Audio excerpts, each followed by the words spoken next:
Hello दोस्तों, refix India के YouTube channel पे आपका फिर से स्वागत है। आज की वीडियो में हम बात करेंगे, हमारे पास यहाँ पर एक 32 इंचेस का सेट है जो कि लोकल ब्रांड है और इसमें जो कंपनी ने पैनल यूज करा है वो यहाँ पर BOE कंपनी का पैनल है। और ये जो पैनल है हमारे पास ये एक नॉन GIP पैनल है। तो दोस्तों यहाँ पर सबसे पहले हम बात करते हैं हमारे पास जो पैनल है इसमें क्या प्रॉब्लम हमें देखने के लिए मिल रही है। तो यहाँ पर आप देखोगे यहाँ से मैं सेट को ऑन कर लेता हूँ, सेट को यहाँ से ऑन करता हूँ और ऑन करने के बाद यहाँ पर देखेंगे कि हमारा जो पैनल है इसकी क्या कंडीशन रहती है। यहाँ पर मैंने सेट को ऑन करा, ऑन करने पे अगर आप देखोगे तो यहाँ पर अभी हमारे पास जो कंडीशन है वो हमें क्या मिल रही है। एक बार यहाँ से वापस हम प्लग लगा लेते हैं। तो यहाँ से इसको सेट को ऑन करेंगे और ऑन करने के बाद देखेंगे कि हमारा जो सेट है इसमें क्या कंडीशन हमें मिल रही है। तो यहाँ पर अभी सेट देखोगे हमारा प्रॉपर तरीके से यहाँ से ये ऑन हो जाएगा। आप देख सकते हो यहाँ पर हमारा सेट ऑन हो गया है, लेकिन अभी हमें इसके अंदर कोई भी पिक्चर देखने के लिए नहीं मिल रही है। तो इस प्रॉब्लम को हम कैसे सॉल्व करेंगे, कैसे ठीक करेंगे, तो वीडियो को लास्ट तक जरूर देखें जिससे आपको पता चले कि इस प्रॉब्लम को हम कैसे ठीक कर सकते हैं। अगर आपको भी पैनल रिपेयर करने में प्रॉब्लम आती है और आप अपने आप को अपडेट करना चाहते हो तो ऊपर दिए गए आई बटन पर क्लिक करेंगे जिससे आपको इन्फॉर्मेशन ट्रेनिंग की मिल जाएगी। तो आइए वीडियो को स्टार्ट करते हैं। सबसे पहले मैं आपको यहाँ पर दिखा देता हूँ ये जो मेरे पास पैनल है इसका मॉडल नंबर अगर आप देखोगे तो यहाँ पर ये इसका मॉडल नंबर है, कंपनी ने यहाँ पर मेंशन कर रखा है। अब ये जो मॉडल नंबर है हमारा BOE कंपनी का मॉडल नंबर है। तो सबसे पहले यहाँ पर हम इसको ठीक करने की कोशिश करेंगे। तो यहाँ पर सबसे पहले यहाँ पर मीटर से आपको बेसिक वोल्टेज सभी चेक करनी है। आपको मीटर को सेट कर लेना है, यहाँ पर DC वोल्ट की रेंज पर सेट कर लेते हैं। तो यहाँ पर मीटर लगा लेता हूँ मैं और यहाँ पर सेट को ऑन करने पे सभी बेसिक वोल्टेज को चेक करना है, जैसा कि मैंने बहुत सारी वीडियोस में आप लोगों को बता रखा है। तो यहाँ पर अगर हम देखते हैं तो एक पॉइंट को यहाँ से ग्राउंड पे लगा लेंगे और यहाँ से सेट को ऑन करेंगे। और ऑन करने के बाद यहाँ पर हम चेक करेंगे कि हमारा जो सेट है इसकी क्या कंडीशन रहती है। तो फ्यूज पे सबसे पहले 12 वोल्ट की सप्लाई चेक करेंगे। तो आप देखोगे दोस्तों यहाँ पर हमारी 12 वोल्ट की सप्लाई बिल्कुल परफेक्ट तरीके से देखने के लिए मिल रही है। और ये 12 वोल्ट यहाँ पर आने के बाद दोस्तों यहाँ से 12 वोल्ट हमारे फ्यूज से आउटपुट निकलते हैं। और ये 12 वोल्ट आउटपुट निकलने के बाद होता क्या है कि यहाँ से जो 12 वोल्ट की सप्लाई आउटपुट जा रही है ये जाती है हमारी DC टू DC सेक्शन में। और ये जो DC टू DC का सेक्शन है दोस्तों, इसमें सबसे पहली जो वोल्टेज बनती है हमारी यहाँ पर 3.3 वोल्ट की सप्लाई बनती है। तो यहाँ पर अगर आप देखोगे तो कंपनी ने यहाँ पर मेंशन कर रखा है। तो यहाँ पर अगर हम चेक करते हैं तो यहाँ पर हमें 3 वोल्ट की सप्लाई मिलनी चाहिए, जो कि हमें यहाँ पर बिल्कुल परफेक्ट तरीके से देखने के लिए मिल रही है।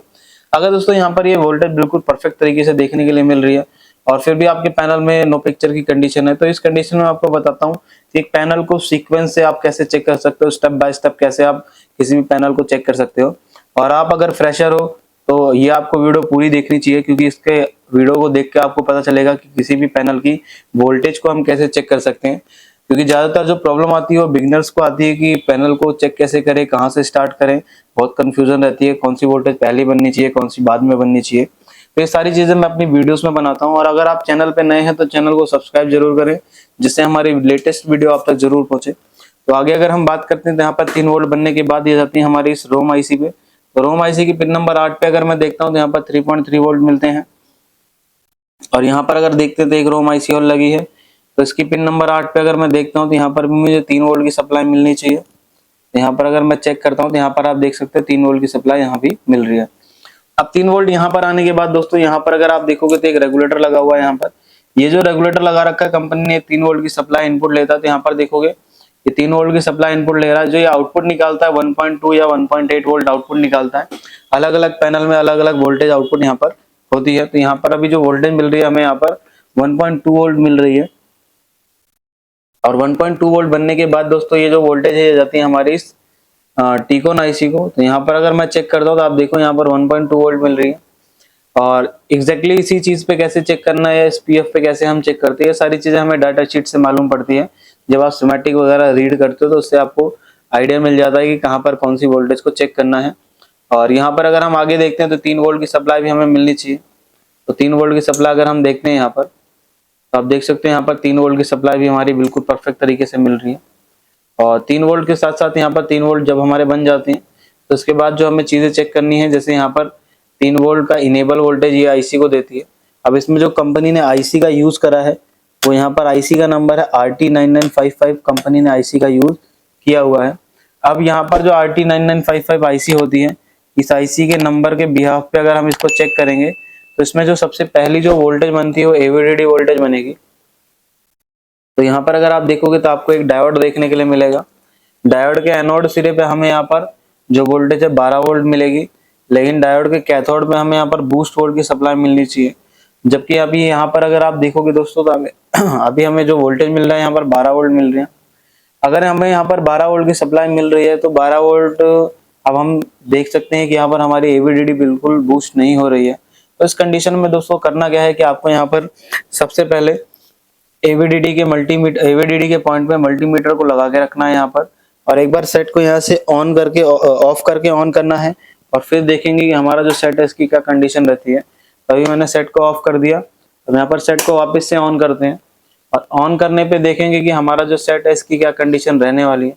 तो जैसे मैंने यहाँ पर इसको ऑन करा, ऑन करने पे डायरेक्ट हमारी 12 वोल्ट की सप्लाई बन रही है, यानी कि अभी हमारी वोल्टेज यहाँ पर बूस्ट नहीं हो रही है। अब यहाँ पर दोस्तों अगर इस तरीके की सिचुएशन आपके पास है तो उस पैनल को आप कैसे रिपेयर कर सकते हो, कैसे आपको सारी चीजें देखनी है, तो मैं आपको बताता हूँ।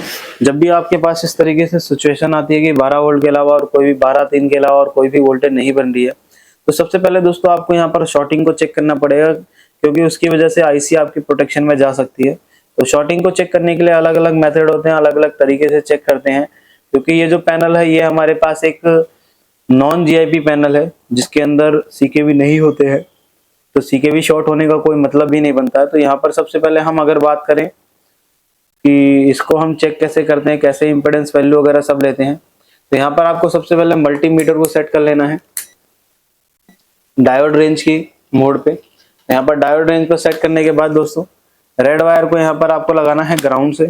रेड वायर को हम यहाँ पर ग्राउंड से लगा देते हैं, और ब्लैक वायर से यहाँ पर सभी रीडिंग्स को चेक करेंगे। तो जैसा कि सबसे पहले यहाँ पर हम देखेंगे यहाँ पर 3.3 वोल्ट की रीडिंग है। तो अभी यहाँ पर आप देखोगे तो जो 3.3 वोल्ट की रीडिंग है ये बिल्कुल ओके मिल रही है हमें यहाँ पर।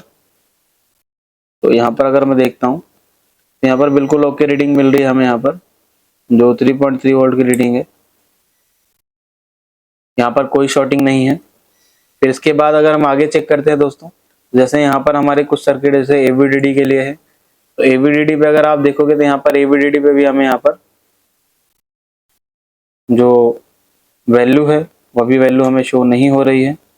अगर हम यहाँ पर एवीडीडी पे भी कोई वैल्यू शो नहीं हो रही है तो उस कंडीशन में सबसे पहले हमें क्या करना है, इसको हम देखते हैं। तो यहाँ पर अगर हम देखते हैं सबसे पहले तो यहाँ पर मीटर का हम प्रॉपर ग्राउंड से लगाते हैं, तो उसको हम यहाँ से ले लेते हैं। तो अब यहाँ पर अगर हम वापस से चेक करते हैं तभी आप देखोगे तो यहाँ पर अभी हमें वैल्यू आ रही है दोस्तों। इसके बाद अगर हम एवीडीडी पे चेक करते हैं तो यहाँ पर आप देख सकते हैं अभी हमें यहाँ पर 471 की वैल्यू 74 की वैल्यू हमें मिल रही है, यानी कि भी बिल्कुल परफेक्ट तरीके से मिल रही है।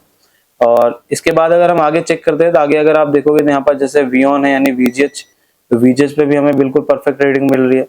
फिर यहाँ पर एक वीजीएच और लिखा हुआ है, इस पर भी हमें यहाँ पर परफेक्ट तरीके से रीडिंग मिल रही है। अगर हम यहाँ पर परफेक्ट तरीके से रीडिंग मिल रही है दोनों पे, तो उसके बाद अगर हम आगे देखते हैं तो यहाँ पर अगर आप देखोगे तो आपको यहाँ पर क्या लिखा हुआ वी ऑफ। वी ऑफ पे दोस्तों अगर आप ब्लैक वायर रख के देखोगे तो आपको रीडिंग यहाँ पर ये प्रॉपर तरीके से नहीं बताएगा, क्योंकि यहाँ पर माइनस वोल्टेज बनती है, तो इसलिए आपको यहाँ पर रेड वायर को रखना पड़ेगा। तो यहाँ पर हम इसको रेड वायर को एक्सचेंज कर लेते हैं, यहाँ पर रेड वायर को इस पे रखते हैं और यहाँ पर हम इसको चेक करेंगे और वैल्यू देखेंगे कितनी वैल्यू हमें मिल रही है। तो यहाँ पर जो वैल्यू मुझे मिल रही है वो एबनॉर्मल वैल्यू मिल रही है, अप डाउन वैल्यू कर रही है, जबकि हमें यहाँ पर स्टेबल वैल्यू मिलनी चाहिए। तो अगर आपके पास भी दोस्तों इस तरीके से कोई सिचुएशन बनती है, वैल्यू चेक करते हो और अप डाउन दिख रही है, तो उस सर्किट पे आपको काम करने की आवश्यकता है। तो सबसे पहले यहाँ पर अगर आप देखोगे तो एक डायोड लगा हुआ है यहाँ पर। तो इस डायोड को अगर मैं यहाँ पर सबसे पहले चेक करता हूँ, तो इस डायोड को चेक करने के लिए रेड वायर को हमें यहाँ पर सबसे पहले लेफ्ट वाली पिन पे लगाना पड़ेगा। तो इस लेफ्ट पिन पे रेड वायर को लगाते हैं, ऊपर वाली पे ब्लैक वायर, तो हमें यहाँ पर वैल्यू देना चाहिए। तो यहाँ पर अगर आप देखोगे तो अभी हमें यहाँ पर कोई भी वैल्यू नहीं मिल रही है। तो इसके बाद अगर हम आगे चेक करते हैं यहाँ पर, तो ऊपर वाली पे रेड वायर लगाते हैं, राइट वाले पे ब्लैक वायर, तो यहाँ पर अभी देखोगे जो वैल्यू मिल रही है हमें यहाँ पर एबनॉर्मल वैल्यू मिल रही है, जो कि एक ओपन कंडीशन की वैल्यू होती है। वहीं अगर इस डायोड को चेक करूंगा तो यहाँ पर हमें वैल्यू मिलेगी, आप देख सकते हो। इसके दूसरे डायोड को भी हम चेक करते हैं, तो यहाँ से यहाँ पर भी हमें सेम रीडिंग मिल रही है, यानी कि ये दोनों डायोड तो ओके है, लेकिन ये डायोड हमें यहाँ पर फॉल्टी देखने के लिए मिल रहा है। तो इस डायोड को अभी हम यहाँ पर सबसे पहले चेंज करेंगे। और किसी भी आप पीसीबी से इसको चेंज करने के लिए डायोड का यूज कर सकते हो। तो यहाँ पर सबसे पहले हम यहाँ पर कुछ पीसीबी ले लेते हैं जिसमें हमें डायोड मिल जाए। तो यहाँ पर हम पीसीबी देखते हैं कि जिसमें हमें डायोड मिल जाए, उसको हम फिर चेंज करेंगे और चेंज करने के बाद देखेंगे कि हमारा जो पैनल इसकी क्या कंडीशन रहती है। और दोस्तों जब भी आप इस तरीके का काम करते हैं तो आपको यहाँ पर बहुत ही पेशेंस की जरूरत होती है, और बिना पेशेंस के अगर आप काम करेंगे तो यहाँ पर काम आपका प्रॉपर तरीके से नहीं हो पाएगा। तो यहाँ पर सबसे पहले हम इन सभी डायोड्स को ढूंढ लेते हैं, और डायोड ढूंढने के बाद फिर यहाँ पर अभी हम लगाएंगे इसको। क्योंकि क्या है कि जब भी आप डायोड वगैरह देखते हो तो यहाँ पर अभी मुझे एक डायोड देखने के लिए मिल रहा है दोस्तों। तो सबसे पहले इस डायोड को मैं चेक कर लूंगा, और चेक करने के बाद यहाँ पर देखूंगा कि मेरा जो पैनल है इसकी क्या कंडीशन रहती है। तो सबसे पहले यहाँ पर इसको चेक करते हैं, क्योंकि कई बार पीसीबी में डायोड ओपन मिलता है। तो यहाँ पर इसको देखता हूँ, ये डायोड आप देख सकते हैं यहाँ पर अभी हमें शॉर्ट कंडीशन में मिला है। तो ये दोनों साइड से अभी हमारा शॉर्ट है, तो इसका यूज नहीं करेंगे। फिर इसके अलावा अगर हम देखते हैं तो इसमें और कौन से डायोड हैं हमारे पास जिसका हम यूज कर सकते हैं। तो यहाँ पर अभी हमें कुछ डायोड देखने के लिए मिल रहे हैं, लेकिन ये बहुत ही छोटे डायोड हैं। हमें जो डायोड चाहिए वो काफी थोड़े से बड़े साइज में चाहिए। तो देख लेते हैं, इसको हम ढूंढते हैं, फिर उसके बाद देखते हैं कि हमारे पास जो पैनल है उसमें क्या कंडीशन रहती है। क्योंकि जब तक आपके पास अगर स्क्रैप प्रॉपर तरीके से, तो आप यहाँ पर काम कर सकते हो। अगर स्क्रैप आपके पास प्रॉपर तरीके से नहीं है तो आपको यहाँ पर काम करने में थोड़ी सी प्रॉब्लम हो जाएगी। क्योंकि जब भी आप किसी चीज़ को रिपेयर करोगे या रिप्लेस करने की कोशिश करोगे तो आपके पास सेम सर्किट या सेम चीज़ होनी चाहिए। अगर सेम चीज़ नहीं है तो डायोड आपके पास अवेलेबल होने चाहिए। तभी यहाँ पर क्या है कि हमारे पास जो डायोड है उसको देखते हैं। तो अभी हमें यहाँ पर एक डायोड मिला है। ये इस डायोड को एक बार हम यहाँ पर चेक करेंगे, और चेक करने के बाद पता चलेगा कि इस डायोड की क्या कंडीशन है। उसको यहाँ से सबसे पहले मैं चेक कर लेता हूँ। तो अभी आप देखोगे यहाँ पर हमारी वैल्यू मिल रही है 290, और फिर इसके ऊपर वाला डायोड अगर हम चेक करेंगे तो यहाँ पर इसको हम कुछ इस तरीके से चेक करेंगे तो यहाँ पर भी हमें 290 वैल्यू मिल रही है। यानी इस डायोड को हम दोस्तों चेंज कर सकते हैं। और डायोड को चेंज करने के लिए सबसे पहले आपकी हैंड स्किल प्रॉपर तरीके से होनी चाहिए। यहाँ पर इस डायोड को हम प्रॉपर तरीके से चेंज करेंगे, और चेंज करने के बाद देखेंगे कि हमारा जो डायोड है इसकी क्या कंडीशन रहने वाली है। क्योंकि जब भी आप डायोड को चेंज करते हो तो आपकी जो हैंड स्किल है वो प्रॉपर तरीके से होनी चाहिए। तो इस डायोड को हम यहाँ पर चेंज कर लेते हैं और देखते हैं कि हमारे पास जो कंडीशन है उसमें क्या कंडीशन रहने वाली है। और यहाँ पर अगर हम देखते हैं तो इस डायोड को हमें चेंज करना है। तो सबसे पहले हम यहाँ पर पेस्ट लगा लेते हैं, और पेस्ट लगाने के बाद यहाँ पर इस डायोड को पहले रिमूव करेंगे हम यहाँ पर। और जब भी दोस्तों आप काम करोगे तो यहाँ पर आपकी हैंड स्किल प्रॉपर तरीके से होनी चाहिए। अगर आपकी हैंड स्किल प्रॉपर तरीके से नहीं है तो यहाँ पर आपको प्रॉब्लम हो सकती है। तो यहाँ पर सबसे पहले हम क्या काम करते हैं, इस डायोड को निकाल लेते हैं। तो आप देख सकते हैं यहाँ पर मैंने इस डायोड को रिमूव कर दिया, और डायोड रिमूव करने के बाद यहाँ पर जिस डायोड को लगाना है हमें, उस डायोड को हम यहाँ पर थोड़ा सा पेस्ट लगाते हैं कुछ इस तरीके से ऐसे। अब यहाँ पर पेस्ट लगाने के बाद सबसे पहले इस डायोड को यहाँ से रिमूव करेंगे प्रॉपर तरीके से। तो इस तरीके से हम यहाँ पर इसको रिमूव कर सकते हैं। देख सकते हैं यहाँ पर डायोड हमने प्रॉपर तरीके से निकाल लिया। अब इसको लगाने के लिए इसकी सही डायरेक्शन देखना बहुत जरूरी है। तो यहाँ पर इसकी हम सही डायरेक्शन देख के इसको हम यहाँ पर लगा देंगे कुछ इस तरीके से। तो आप देख सकते हैं यहाँ पर हमारा जो डायोड है हमने यहाँ पर प्रॉपर तरीके से लगा दिया। अब यहाँ पर आप देखोगे डायोड हमने प्रॉपर तरीके से लगा दिया, और ये डायोड जो है हमारा, ये फॉल्टी कंडीशन में हमें डायोड यहाँ पर मिला था। ये डायोड, इस डायोड को हमने रिप्लेस कर दिया। रिप्लेस करने के बाद दोस्तों अभी हम देखेंगे कि हमारा जो सेट है इसके अंदर जो डायोड हमने चेंज करा है उस डायोड की क्या कंडीशन है।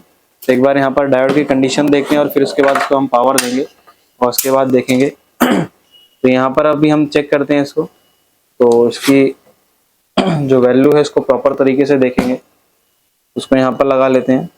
तो आप देख सकते हैं यहाँ पर अभी इसकी वैल्यू कम है, क्योंकि यहाँ पर अभी हीट मारी थी हमने।